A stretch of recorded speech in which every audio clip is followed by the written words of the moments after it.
Well, Claire, a lot of firefighters out here. You said 80. That number is now up to more than 100 firefighters working to put out the fire. I want to step out of the way real quick, and just to give you a view from our vantage point, you can see the flames shooting out of that building.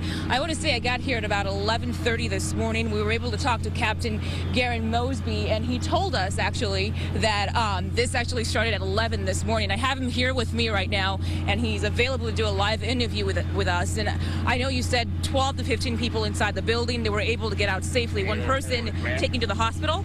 Right. One occupant or worker was taken to the hospital. Smoke inhalation issues, as you saw. So talk about the contents inside the building. Are there any worries about fumes, explosive devices inside? What's going on? No on the explosive devices, because there's nothing to indicate that that would be in the building. We talked to you earlier, and you said at that point that there was no, you guys weren't trying to move or evacuate people in the surrounding buildings. Is that still the case? Still the case. Although we sustained a collapse. And you said it collapsed on one truck, because we heard that boom. Right. So you see the hook and ladder here on the corner. And right now, you guys, it seems like, from at least when it first exploded, it seems like things are getting a little bit better from our viewpoint here. Right. One of the earlier questions that was posed was, basically how long. We see the smoke. Where's the fire? And speaking of that, how long do you expect this to burn? I'm not going to even attempt to guesstimate. Just know that we'll be here as long as it's burning until it's out. So all right, no problem. Really appreciate it.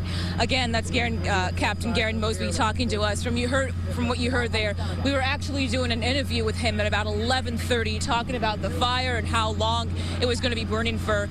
And as soon as we left the area, just 5 minutes, the building basically collapsed. We heard that loud boom. The walls went down, and finally we started to see the flames, because earlier all we could see was a lot of smoke in the area, and we kept wondering just how bad it was inside. But as soon as that building collapsed, we finally saw the flames inside.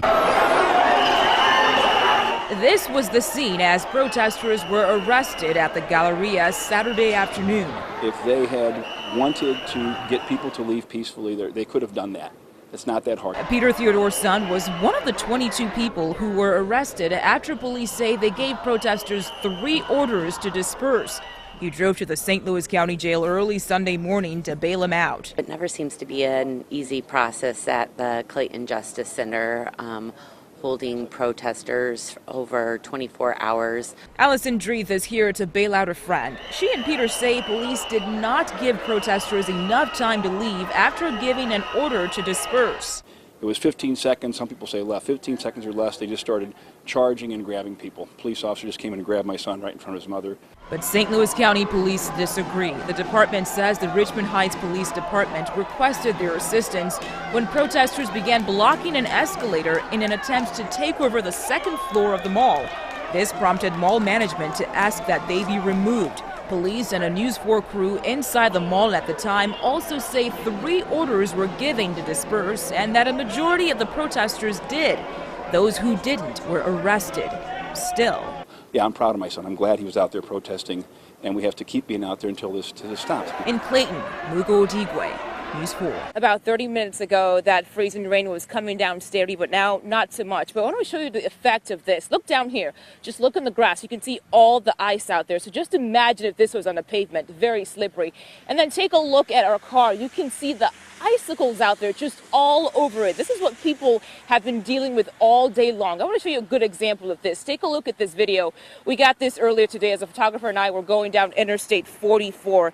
You can see a car that slid off the road. The drivers didn't want to go on camera, but he says he was only going about 40 miles per hour when he hit an icy spot. He had to crawl out of his car window. But again, drivers aren't the only ones that freezing rain is affecting. We spoke with folks at Bob Evans who've made it to work this morning, but say they are concerned about the drive home. I drive an Avenger, and again, it is pretty cold out here, which is probably why the ice is all over the ground. So if you're heading out, just walk into your car, wherever it is. Be very careful out there. Live in Franklin County, Mugo, Odigwe, News 4. Yes, we've covered 2 homicides at this bar in the last 3 years. As for this recent shooting, we're told 2 people were transported to the hospital in critical condition. Police tell us a woman was physically assaulted inside the bar by a man she didn't know. Another man inside the bar confronted the suspect.